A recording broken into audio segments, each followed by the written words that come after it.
শ্ৰীমন্ত শংকৰদেৱৰ জন্ম জয়ন্তী ওদালগুৰিত তিনিদিনীয়া বৰ্ণাঢ্য কাৰ্যসূচীৰ আয়োজন কৰা হয়। সামৰণিৰ দিনা সীতাহৰণ আৰু বালিপদ ভাওনা প্ৰদৰ্শন কৰা হয়।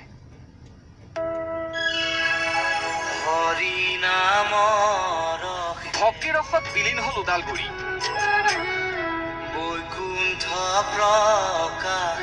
সমগ্ৰ অসমৰ লগতে ওদালগুৰিতো তিনিদিনীয়া বৰ্ণাঢ্য কাৰ্যসূচীৰে আয়োজন কৰা হয় শ্ৰীমন্ত শংকৰদেৱৰ আৱিৰ্ভাৱ মহোৎসৱ। সামৰণিৰ দিনা অনুষ্ঠিত হয় মুকলি ধৰ্মালোচনী সভা। বিশিষ্ট সাহিত্যিক থানেশ্বৰ বালাকাৰৰ সভাপতিত্বত অনুষ্ঠিত ধৰ্মালোচনী সভাত নিৰ্দিষ্ট বক্তা হিচাপে উপস্থিত থাকে বৰপেটা মহাবিদ্যালয়ৰ অৱসৰপ্ৰাপ্ত মুৰব্বী অধ্যাপক ডক্টৰ বুবুল দাস আৰু শংকৰ সংঘৰ সেৱা বাহিনীৰ সদস্য প্ৰিন্স কিংকৰ খাটনিয়াৰ। গুৰুজনাৰ সৃষ্টি আৰু আদৰ্শেৰে এখন পৰিৱৰ্তিত সমাজ গঢ়াৰ আহ্বানেৰে দিয়া সভাপতিৰ ভাষণেৰে সামৰণি পৰে মুকলি ধৰ্মালোচনী সভাৰ।